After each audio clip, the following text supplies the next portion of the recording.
Hi, everyone. This is Dr. Cheryl Selman, and welcome to the Love Code. Thank you for joining me today. The Love Code is all about uplifting, inspiring, transforming, healing, and expanding your connection to your spirit. So, as always, amazing transformations go on during the show, and my guests always uplift us. So thank you for joining me. Thank you for listening, for coming every week. If you would like to get the archives for the show, if you can't make it live, then I invite you to go to my website, drcherylselman.com, or you can go to my Facebook page, What Women Must Know, like me there. So you either opt in to Dr. Cheryl Selman or like me at What Women Must Know, and you will be able to access my archives. And I also have a second show on Progressive Radio Network called What Women Must Know. And if you choose to opt in, choose to like me on Facebook, What Women Must Know, you'll get both of the shows sent to you or posted on my Facebook page so you can read them. It's a good idea because you just don't want to miss any of these inspiring, uplifting, transforming shows. And today is no exception. We're going to have a truly inspiring, transformative conversation today. We're going to be talking about healing the incurables with my guest, Dr. Cheryl Malakoff. And a little bit about Cheryl. She is a Ph.D., and she received her doctorate in psychology in 1984 from the United States International University in San Diego, California. As the Director of Wellness through Awareness since 1988, she has specialized in the science of transformation through pioneering healing systems to restore the soul, mind, body health of her clients and students. She continues to devote her time and energy to research, writing, and teaching to help others to actualize their human spiritual potential. She also co-founded KnowYouProfiles.com, a site dedicated to fundraising for philanthropic organizations by empowering people through informative, life-inspiring reports that help raise self-awareness. So we're going to have a most fascinating conversation with Dr. Cheryl Malakoff today, and it's my pleasure to welcome Cheryl to the show. So hello, Cheryl. Thank you, thank you, thank you. This is such an honor to be part of the Love Codes with you today. Thank you, Cheryl. Well, it's a pleasure to have you on the show. I just want to share with everybody that I met Cheryl, and that's a C-H-E-R-Y-L, opposed to an S-H-E-R-R-I-L-L. So I met you at the amazing retreat that I was invited to by Dr. and Master Shah last November. And we had a special little meeting of various health professionals who were really committed to taking the teachings of Master Shah into their profession. And you had shared some amazing stories of what you were doing with the teachings in your practice. So that was when I first connected with you and was so impressed with what you're doing. And I'm just so happy that we've continued our connection and our relationship. And you're going to be able to share the research you've been doing and the results you've been getting through this spiritual process, which really allows us all to open up our minds of what's possible. But before we go there, let's just talk a bit about your journey, Cheryl, and how you found your way to the work you're doing now. Well, thank you for asking that. That's one of my truest stories. After getting a Ph.D., it was the most saddest day of my life, actually, because I was the embodiment of a lot of models, but I wanted to be a healer, and I knew there was 180 degrees difference between the ability to have knowledge and the wisdom to ignite the healing inherent aspects in individuals. And so at that moment, I just threw myself onto the kitchen floor and a primordial scream told the universe that you had to send me to my teacher. And as the universe always answers in the most elegant and circuitous manner, in a very short order, I met a very unusual man who was one of the most preeminent radiesthesiologists, the ability to heal at a distance researcher.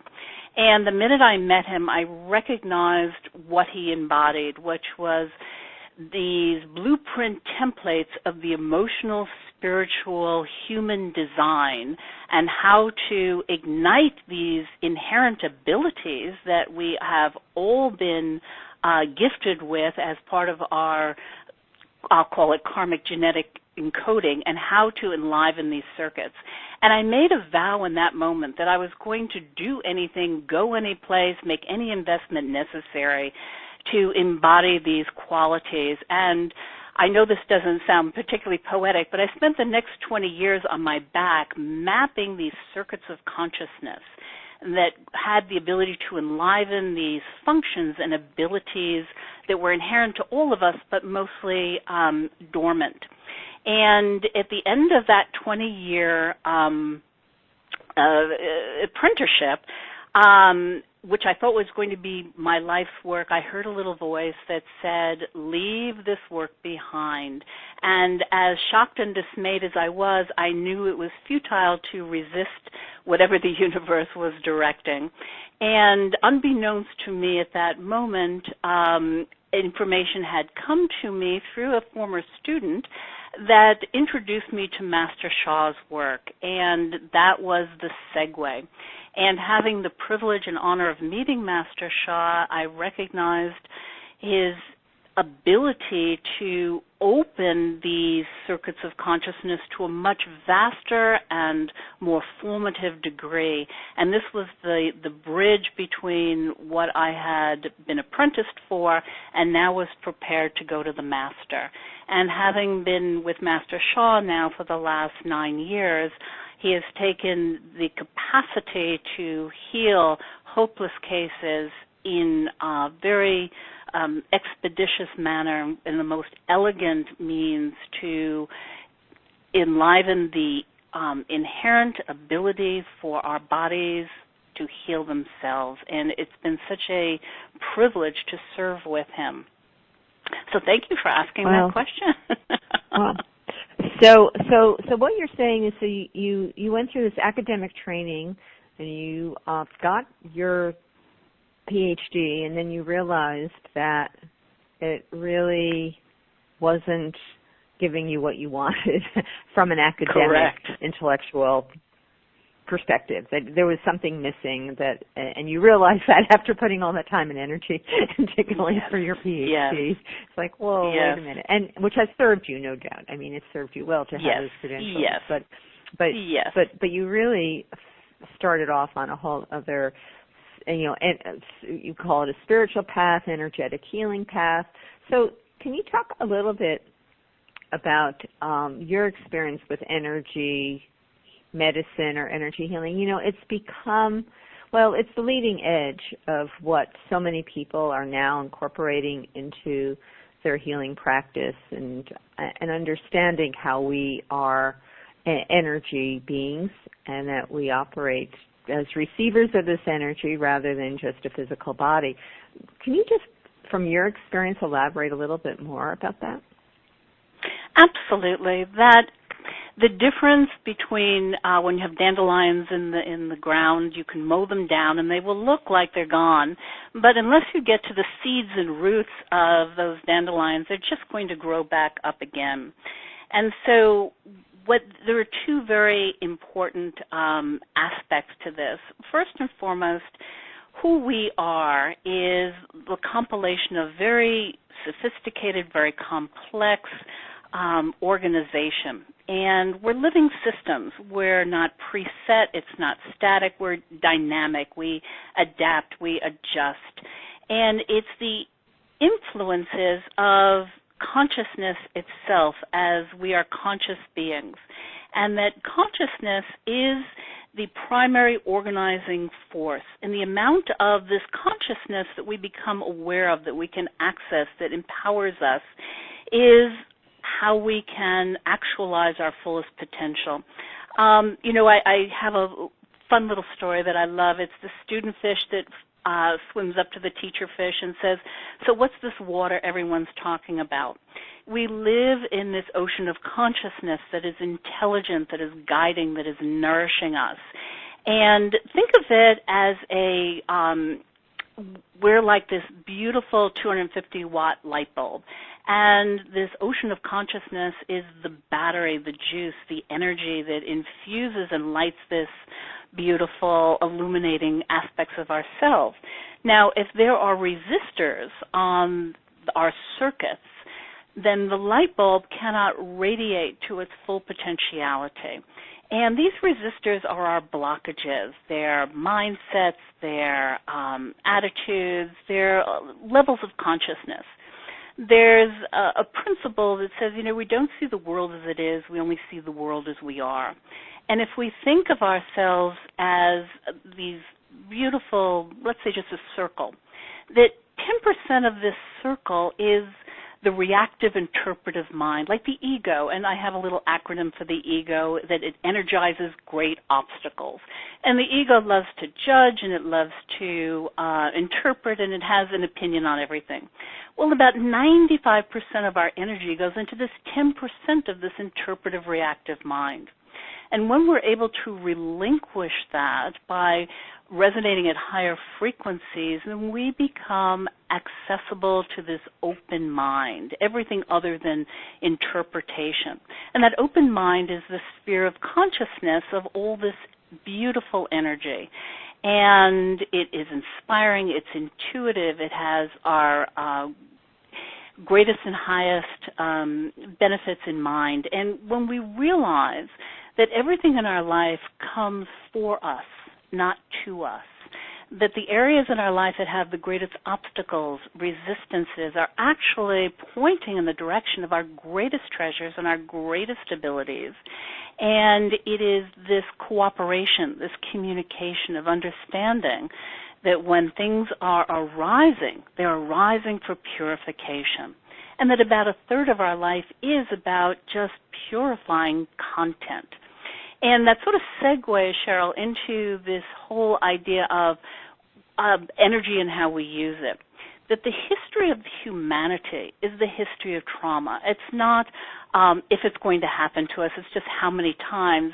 When we talk about wars and plagues, and I know you're having some very severe weather right now in the Midwest, that we have all of these challenges, and these traumas get imprinted on our body being. It's content, it's information. And when we look at transgenerational traumatic experiences, so you have a mother and father, you have grandparents and great-grandparents, and if we go back just 1,000 years in humanity, which is just a drop in the bucket, if you do the mathematics, it's something like we have 1,766,000,000 and change ancestors that have experienced in their lifetime certain traumatic experiences. And those traumas get imprinted into our genetics. Now, we know that the study of epigenetics, which is the interplay between environment and our biology, is very fluid. And when we can see that these ancestral imprinted traumas are like programs of molecules of memory that influence how we think, how we see, how we respond.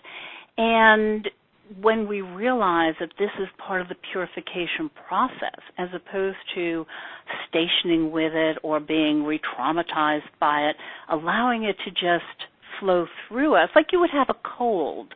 We know that it's a detoxification process, and we know it has a beginning and a middle and an end.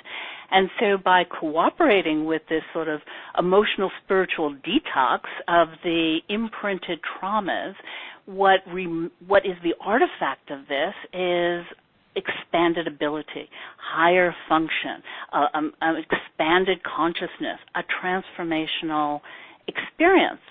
In the literature, it's so fascinating because in the medical literature indicates that only 3% of our genes are imprinted, eye color, racial origin, things of that nature, other propensities. 95% in the scientific journals call that junk genes. Well, in my model, those quote-unquote junk genes are actually the transgenerational imprinted traumas. And so all of this healing, or the future of medicine, is to transform these molecules of memory into regenerative molecules of transformation that are life-enhancing, expansive, and that access this blueprint template of our emotional spiritual design. Well, that's a lot to take in. So, Cheryl, can you give us an example? Oh, absolutely. So, one of the primary examples, I have the privilege of working with probably the most challenging case of my entire career. She's 13 years old. She's a quadriplegic, cerebral palsy young girl, and she weighs only 30 pounds at this point because of complexities of her physical challenges. And having the privilege of being an advanced student with Master Zhigang Shah and being a Tao calligraphy teacher, I've been able to use these magnificent calligraphies as a distant osmotic transmission. Wait, you know what? Wait. We're jumping into things, Cheryl, before we really explain all this. So can you give us let's start with a simpler example maybe in your past of where people have been able, because I want to talk about these other things, so we need to explain them before we start talking about them. But do you have another experience in your work, in your center, where you worked with people who had these memories or were holding the imprinting of these emotional memories? You know, there is an area of science with DNA, because I do a lot with epigenetics and I work with nutrigenomic testing, but there is an area that is looking at emotional DNA that's acknowledging that we carry in our DNA not just physical predispositions, but emotional imprinting that we have taken on from past generations that shows up in our physical, emotional, mental, even a spiritual body. So what you're saying is being validated by science, that emotions are carried through from generation to generation and can have an impact on us. And as we resolve and clear these inherited emotional patterns, we free ourselves up to really experience fully who we are. Do you have an example of that in your work? Oh, absolutely. I've had the privilege of working with several descendants of Holocaust survivors. And my experience clinically is that the frequency of post-traumatic stress disorder type symptoms are much more prevalent in the descendants of Holocaust victims or survivors, that there is this imprinting that takes place. I've also noticed that transgenerationally, individuals who have come from countries in which there is a history of famine have a predisposition to an overcompensatory metabiology relative to being obese. And it's as if these traumas are imprinted, and once we begin to dissolve these traumas, that we can use the flexibility of our genetics, and particularly epigenetics, between our environment, our thoughts, our emotions, that we can dissolve these imprints and become much more aligned and congruent with our essential nature, as opposed to these sub-programs that are running these overriding programs. That's such a fascinating concept, because when we really take it on board that the emotional material that you are dealing with in your lifetime now, I mean, if you have any emotional trauma, post-traumatic stress issues, whatever might be causing distress in your life now emotionally can be affecting your future generations. So it gives a whole new understanding of the responsibility to do our healing, to resolve these issues that have caused a certain degree of stress within us.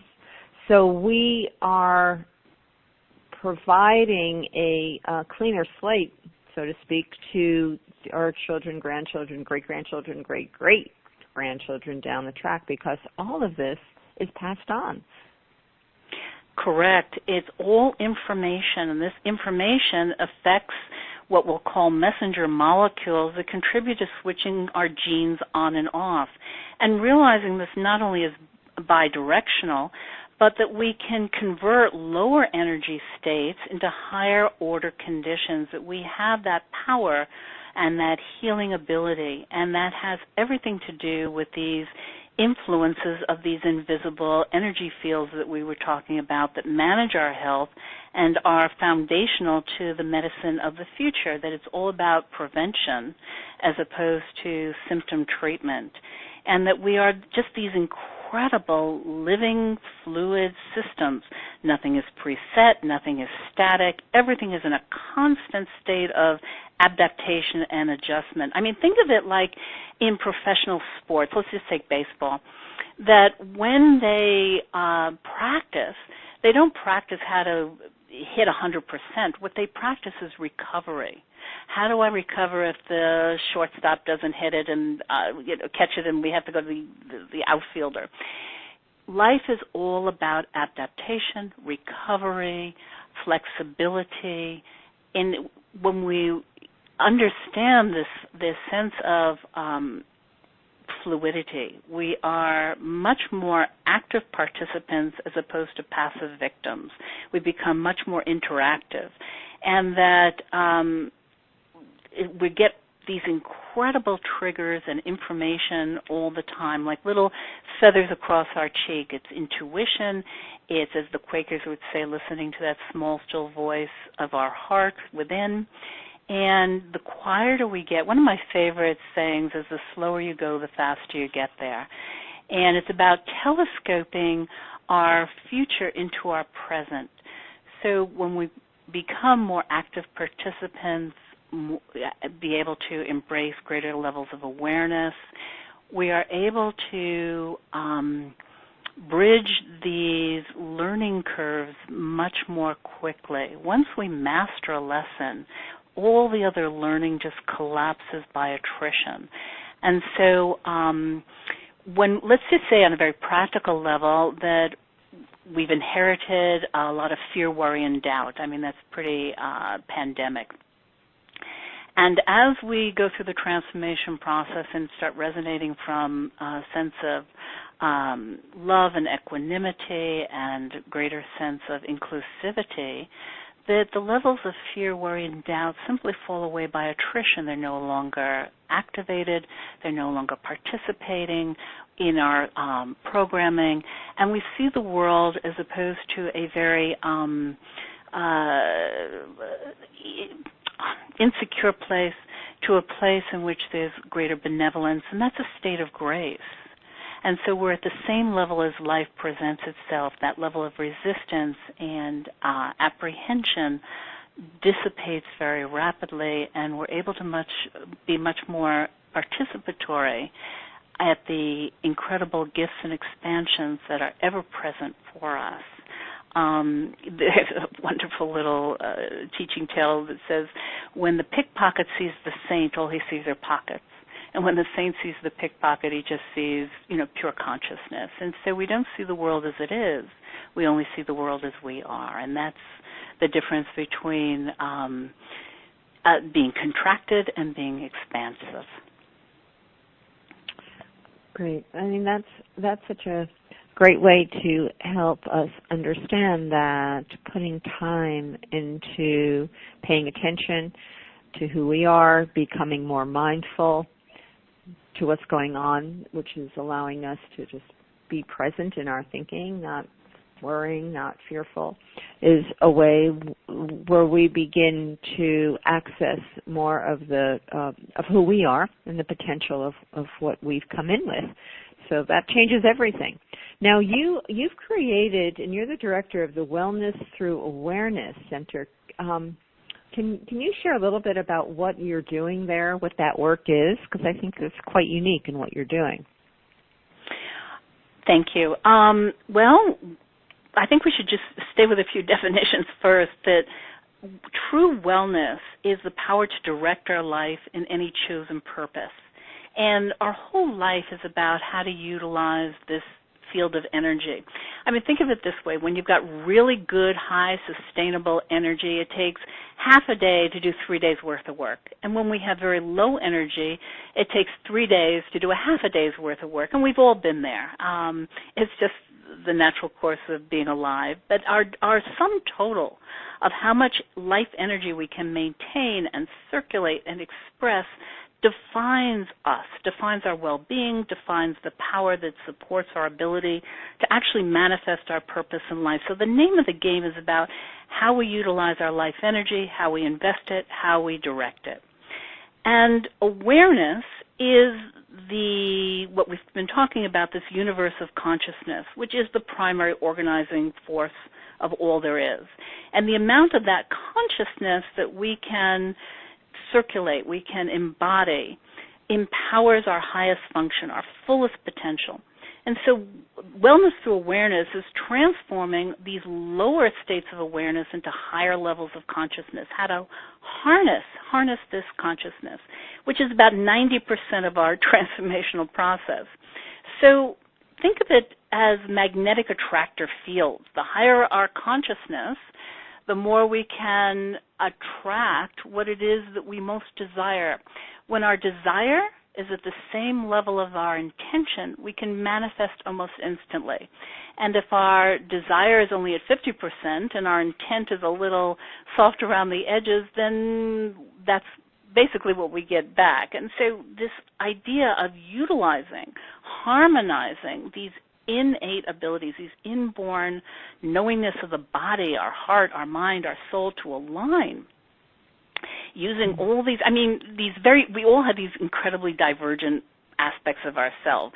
If I was anyone's fairy godmother, what I would do this afternoon is transcribe the 24 hours of our thoughts.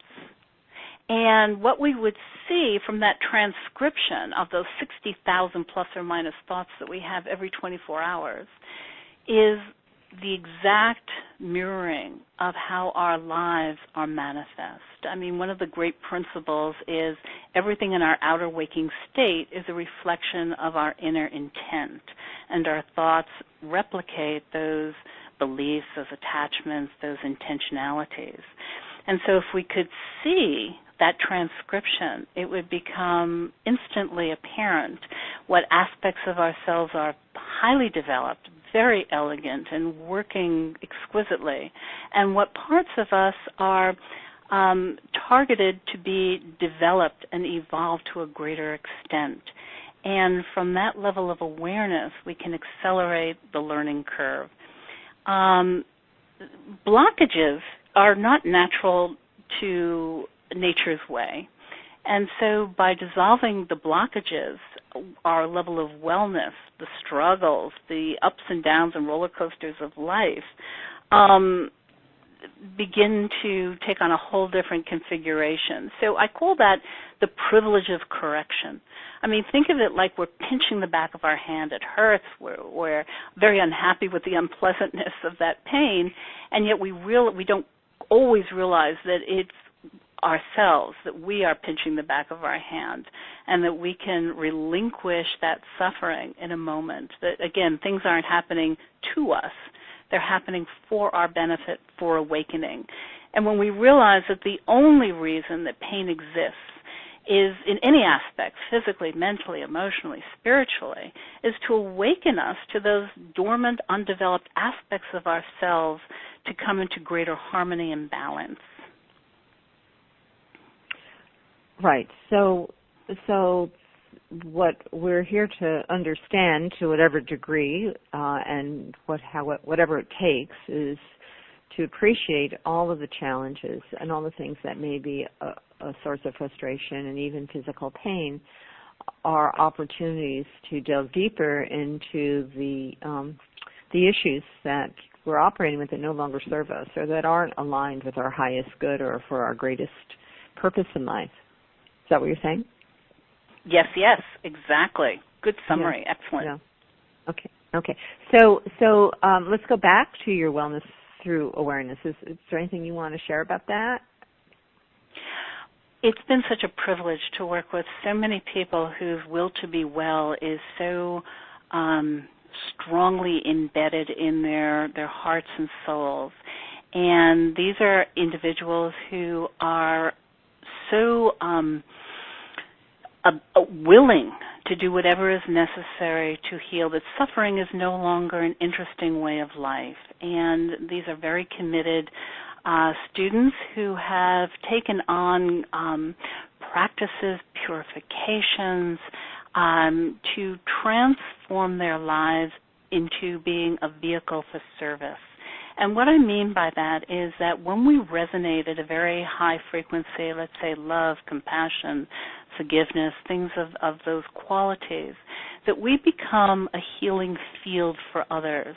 And it's not so much in our doing. Not everyone has been tapped to be a teacher or to be a healer or anything of that nature, but all of us, without exception, have the ability to resonate at a high frequency whose field becomes the healing force for others. And we've all had that experience when we're let's say you sit with the Dalai Lama. I had the privilege of sitting with him for a week before he was on the world stage, and I didn't understand a word that he said. I didn't speak that dialogue. I don't even know what language he was speaking, whether it was. However, he could have read the Manhattan phone book because his transmission, what he conveyed osmotically, was transformative. It was his field. And so when we are that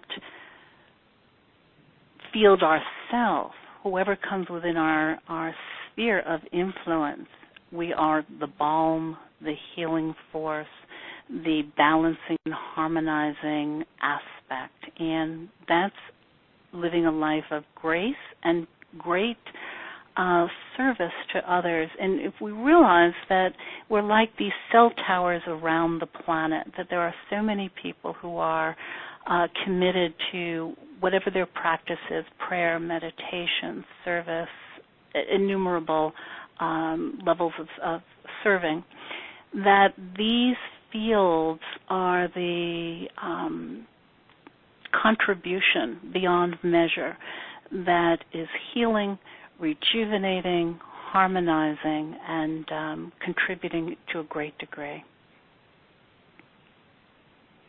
So it's basically these invisible forces are actually the organizing force.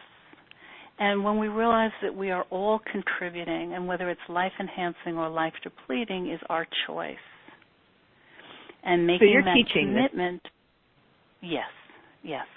Okay, so you're teaching these concepts, and that's what you do in your center. Is you're working with people who are at a place in their life where they really want to expand and overcome conditions, situations, programming, and really connect to a greater sense of peace and well-being of who they are. Is that correct?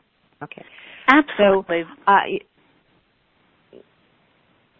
So you're doing some really interesting work, Cheryl, and I want to talk about that. So in order for people to understand what you're doing, we need to break it down, because these are concepts and these are ways of working with this energy field that people are not generally aware of or exposed to, and I certainly was not.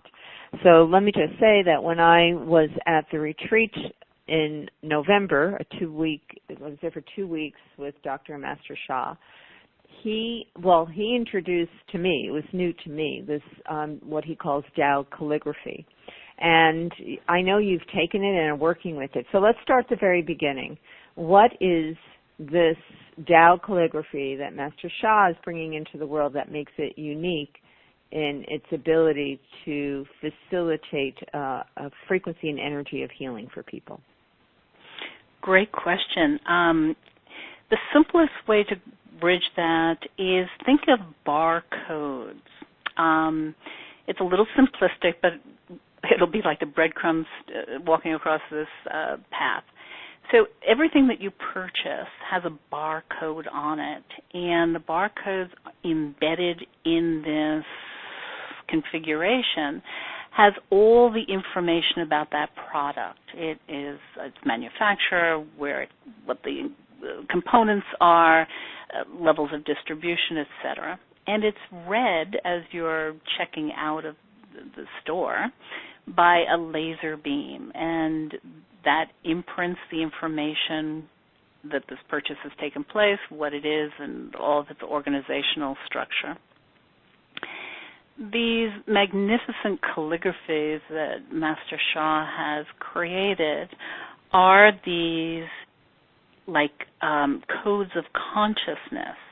They're circuits of consciousness that are imprinted, like these barcodes, that are read by the chakras, these 7 energy centers that are the interface between this ocean of consciousness and energy that we live in and our physical bodies. It is, I often think of myself as like a sock puppet, that I'm the sock, and it's all the energy, of course, that animates us.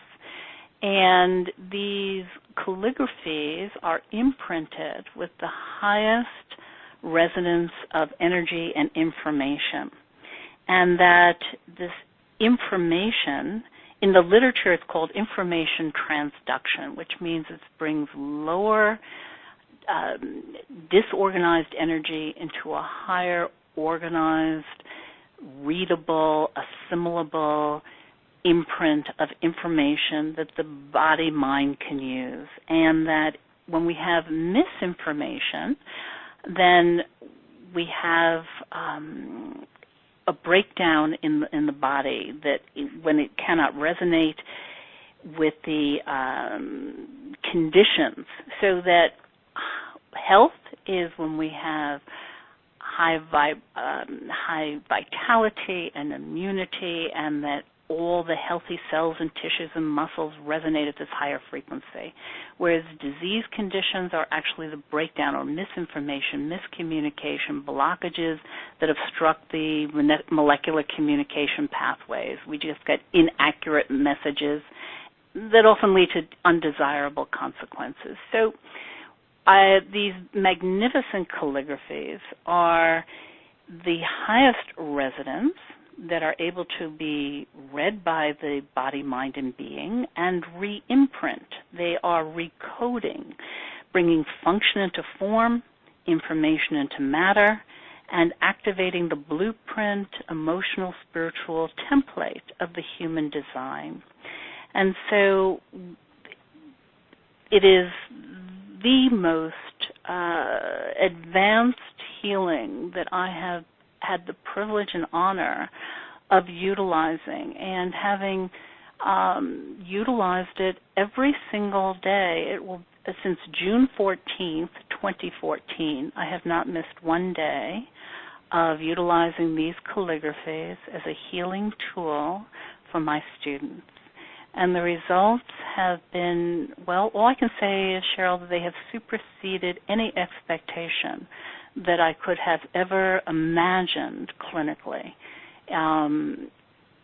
I humbly submit to your audience that I have had I take breath in this. It's hard for me to articulate that I have been able to save people's lives in utilizing these. And there are tears in my eyes at the moment to have the privilege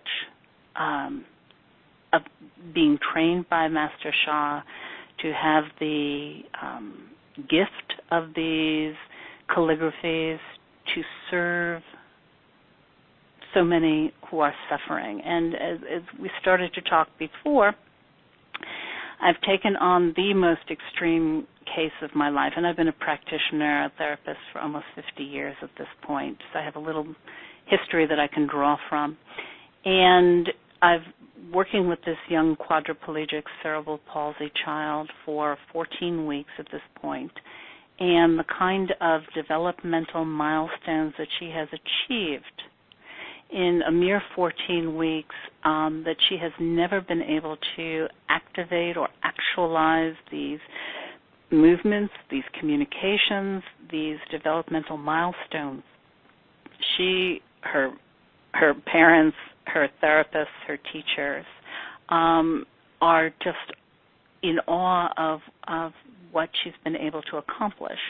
I've committed to working with her for a year as a research subject to see what is actually achievable. Concurrently, I've written a research grant to work with Duchenne's muscular dystrophy, which is the most common fatal childhood disease on the planet.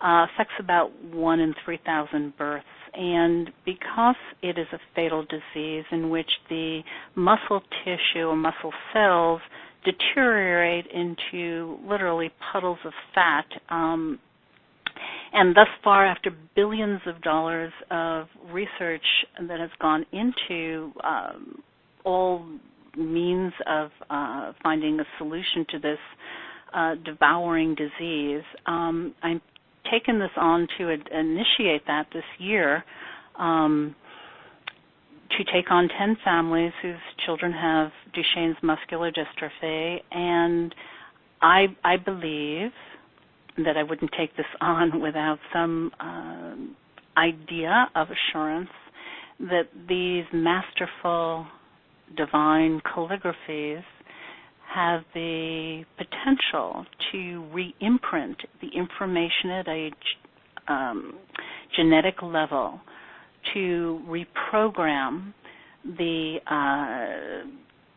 through information transduction, the communication pathways, so that the potential of re-imprinting this fatal disease into a healthy, vital message of going from deterioration to regeneration is quite possible. And I'm most excited and most privileged to embark on this research project. Okay, so let's just help people understand this a bit more. So when we're talking about people, you're taking on really, I guess in one sense you would say genetically impaired people, muscular dystrophy, and this little 13-year-old who's had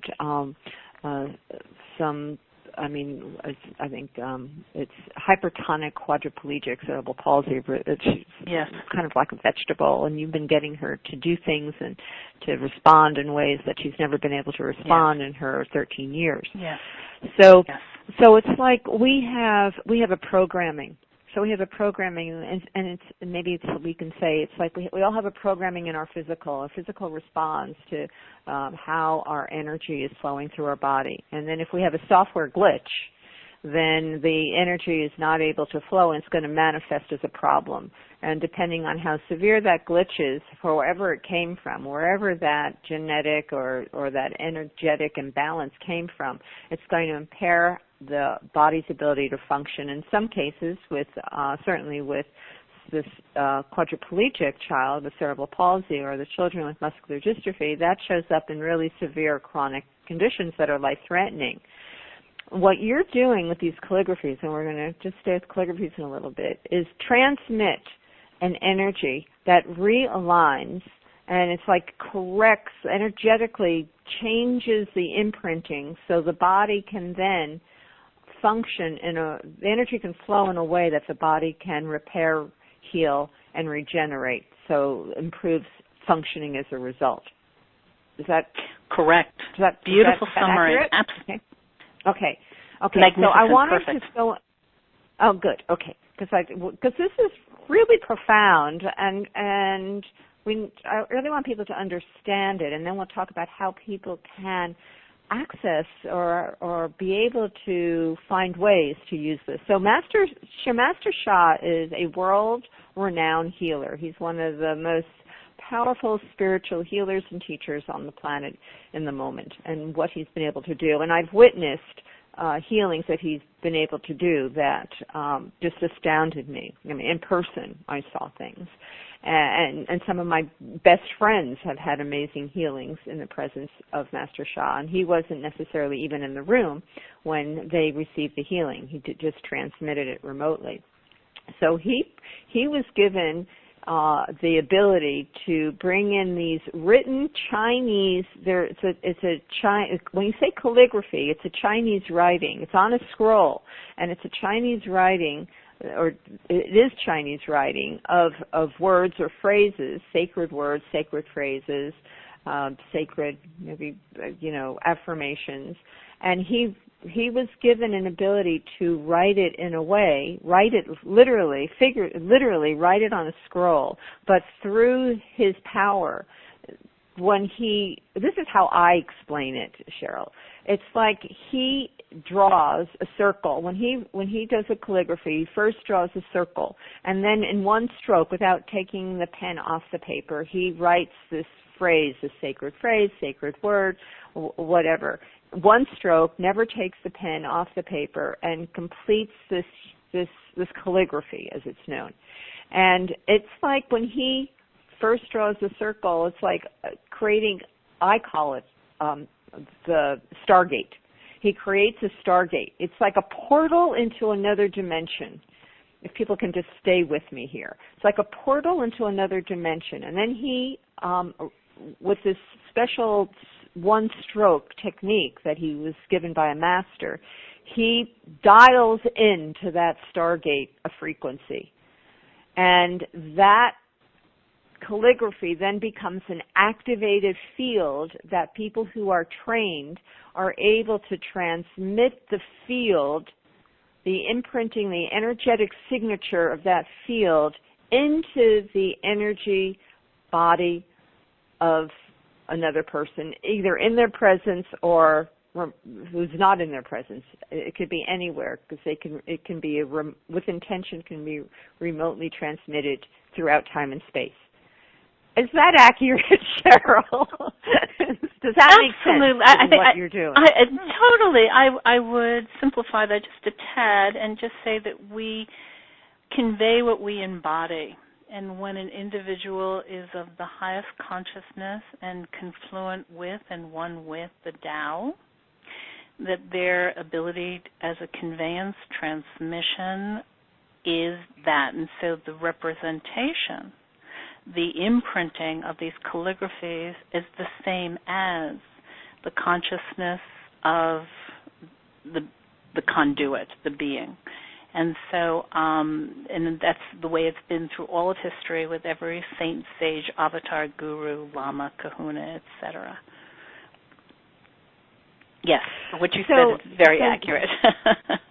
I mean, because it's really the challenge to convey this to people and understand it, because we're dealing with energy, we're dealing with something invisible. I mean, if you were to look at what someone's doing, standing from that calligraphy and saying, transmission, and there's nothing you see unless your third eye is open, and then you see it all, right? My third eye is not open, but there are people. Go ahead. You said it very, very beautifully, Cheryl. I mean, think of it, the history of science and the art of medicine have always been predicated on our capacity to observe. So before the advent of the microscope, the cell theory of life or the germ theory of disease was unknown. There were literally just hundreds of theories of how biological compromises were made. And with the advent of the microscope, now we knew the cell theory of life and the germ theory of disease. Well, so too with the advent of X-rays, that before we would have to do dissections to see inside the body. Now we have X-rays and CT scans and PET scans. So the ability to understand the laws of nature and to understand nature's secrets have always been predicated on our ability to observe. And what you've described is the ability to see the invisible, to create the impossible. And when we look back in history of, let's just say, acupuncture, which came from Taoist masters before the advent of all the internet and distractions and diversions that we have in today's culture, that they spent lifetimes in observation. And I guess one of the principal stories that came out of acupuncture is that they noticed that there was a waterfowl, a bird, that would only eat poisonous bugs, but was never affected by it, whereas any other creature that ate these bugs succumbed to the poison.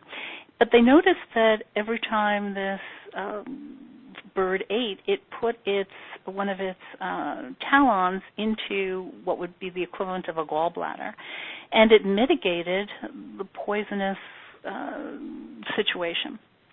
And so by observing the subtleties through meditation, through expanded awareness, through just simply trial and error, the art form of acupuncture and the healing that comes from it took place. And so, too, this is the next advent of awareness, sensitivity, observation, by utilizing these imprinted calligraphies that, and I loved your words, stargate or portal, a direct conduit to a plethora of information. And I can only say that I have the scantest awareness of the depth and breadth of the information that is conveyed from these calligraphies, other than I can feel the energy conduit and purification that takes place through them. So the ability to see the invisible, to create the impossible, is the next step in the evolution of all of medicine and all of healing arts at this point. And Master Shah is at the cutting edge and certainly leading a revolution in the ability to heal and transform. And you're trained in writing these calligraphies. I'm curious, so when you're working with the children with muscular dystrophy, what is written on the calligraphy that you're transmitting? What's the... Well, I don't know whether this is true or not, but I will share it with you that all paths lead to the Tao. So all Tao calligraphies have the same components, simply how they are intentionally focused. I just must correct just for a moment here, I have not started the research grant yet with the muscular dystrophy children. That's coming later this year. Okay. But I intend to use a very advanced calligraphy called the Tao Dan, and it has the direct, embodied communication, information imprint to the Tao itself. And so I must share with you, my own ignorance is vast and deep. I don't know all the components of the layers and layers and layers of the why and how things are organized. I am simply a privileged individual that has the honor of utilizing a power tool of this magnitude to be able to serve, and that's the depth and the breadth of it. Right. So you've got approval to do this study with these children down the track. Yeah. You're actually going to be doing yes. and it yes. should be said that you present this information at medical conferences or professional conferences. I mean, you're so yes. on the leading yes. edge and so courageous that you're going into these professional conferences and talking about energy and calligraphies and, just transmitting. And what's the result you get when you speak at these conferences? Well, the exciting part about it, Cheryl, is that I use skepticism is vast these days, and words are very cheap. It's the ability to have an intimate, immediate, quantifiable, personal experience that is the bridge. And I've developed a movement access code protocol in which everyone in the audience, all the doctors that come to these conferences can have an immediate experience. So I give them a little movement direction, and we mark it in terms of a range of motion. I convey the calligraphy that I'm working with. Usually one is called Lingguan, which is soul light. One is Dao Guan, Dao light, or Da'ai, greatest love. I've used many different calligraphies. They all work equally as exquisitely. And then we'll do a little prose test, and 99% of everyone in the audience has indicated that they've had a quantifiable greater range of motion after the conveyance of the calligraphy information than they did pre and post. And it took me longer to tell you about it than it actually takes to execute it. So with that level of immediacy, it's undeniable that something has happened. And what has actually happened is that the realization that information and energy are one and the same, and that when we remove the energetic blockages, we're able to expand function, expand ability, and that understanding that we are these highly ordered, very intelligent systems, we're animated and organized by information energy fields, and by conveying this information, we can directly perceive something very different. And then the second part of that little experience for the doctors is more on the emotional level, and I have them do a little energy experience with a partner that they're sitting next to. And again, universally, the level of tangible, immediate, quantifiable results that they were not experiencing prior to the transmission makes for immediate acceptance that energy information is transforming, and that there's a change that has taken place. And so the realization that Cheryl, we can take the next... I don't want to interrupt, but we're really at the end of the show, so I want to make sure My that apologies. people know your website, and your website is, I'm going to give it to people, Dr. Cheryl, Cheryl Malakoff, MALAKOFF.com, drcherylmalakoff.com. If people want to know more about the work of Dr. Master Shah, I suggest people go to drshah.com. Anything else you want to say? What would you say to people who are really interested, curious about this, and want to learn more? Where should they go? I think going to Master Shah's website is an excellent start in terms of comprehending energy, information, and calligraphies. It's very exciting, and there's all sorts of free resources. And if they would like to know more about wellness through awareness, I have many articles and videos up on my own website as well. And I cannot thank you enough, Cheryl, for this invitation and this opportunity to share with you today. Thank you. Well, thank you, Cheryl. So go to Dr. Cheryl Malakoff if you'd like to know more about what Cheryl is doing, and Dr. Shah to learn more about drshah.com, to learn more about the work that Dr. Master Shah is doing, and lots of free experiences and resources there. So I definitely encourage you to go there. So thank you all. This is another amazing conversation that we're having on the Love Code. I trust you expanded your mind and heart. And until next time, have a week filled with love, peace, and harmony. Bye for now.